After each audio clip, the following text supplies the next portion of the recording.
Hello, you are welcome to this course on contemporary Christian-Muslim relations.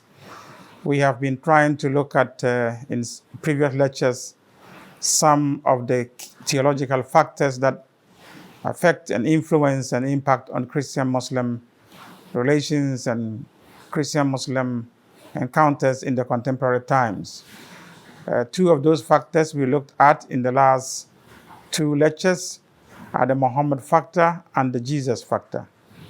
We established that depending on how Christians and Muslims approach these two religious figures, theologically, there could be potential bridges and points of contact for productive Christian-Muslim conversations and understanding. We also did establish that depending on how the approaches are adopted, these two religious figures can also be sources of disagreement, of misunderstanding, and even of tension and conflict. Today, in this lecture, we are going to look at the God factor, God or Allah, and this whole idea of question of whether Muslims and Christians worship the same God. Somebody may say, but why is this an important factor in contemporary Christian-Muslim relations? The reason is that some scholars have argued that depending on whether we worship the same God or different gods, the outcomes in our relationship could be different. If we worship the same God, they argue, our relationships tend to be better. And there's grounds, there's room, there's potential for good relations. But if we insist that we worship different gods, the chances of rapprochement and positive engagement are diminished. So let's look at two views that represent these different approaches. Miroslav Volf is a scholar at Yale Divinity School.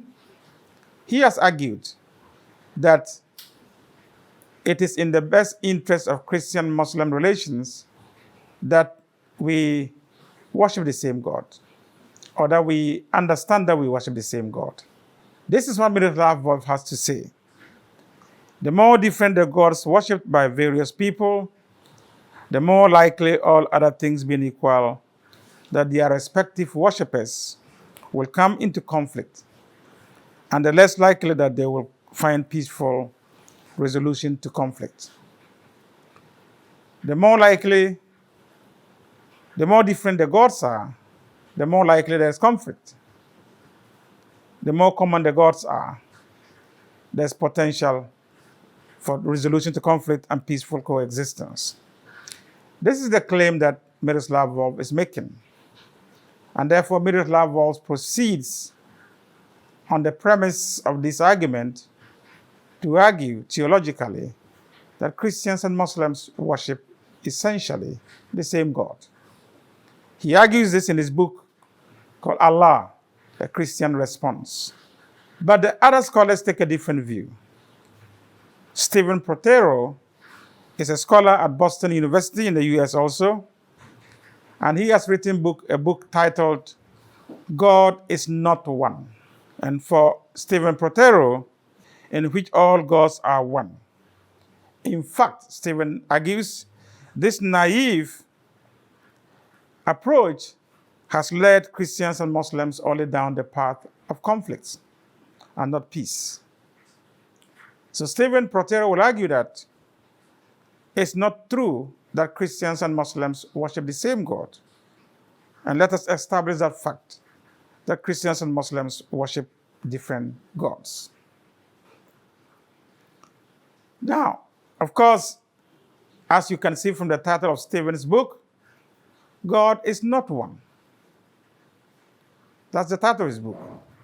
If God is one, there's a problem. But God is not one. The question with that for Muslims and Christians is whether we, Muslims and Christians, believe in the one God or in multiple gods. But I want to leave those arguments for now and move on to look at what we can learn from the scriptures on whether we worship the same God or not, from both the Quran and the Bible. From the Quran chapter 29 and verse 46. The Quran states there very clearly, our Allah and your Allah is one. Our Allah and your Allah is one.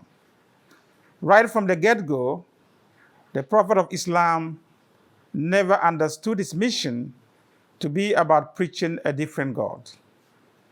He's always been very clear, and the Quran underscores this, that it was the same God that Jews and Christians worship that he was preaching.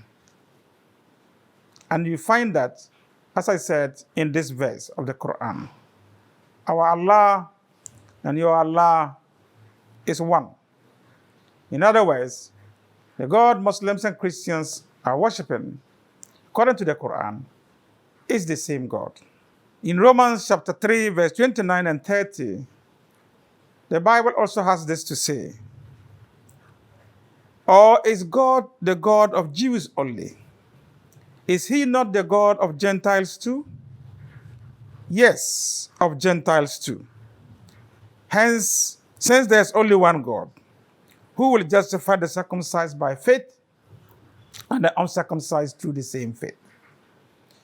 Is God only the God of the Jews or of the Gentiles also? And Paul goes on to argue that it's the same God who is the God of Jews and the God of Gentiles. In other words, we can put this question differently. Is God only the God of Christians or the God of Muslims? Paul's answer is simple. It's the same God who is the God of the Jews and the God of the Gentiles. So in one breath, we see that both the Quran and the Bible take a positive stand on whether Christians and Muslims worship the same God. But let us move on to look at some other verses that say the opposite also.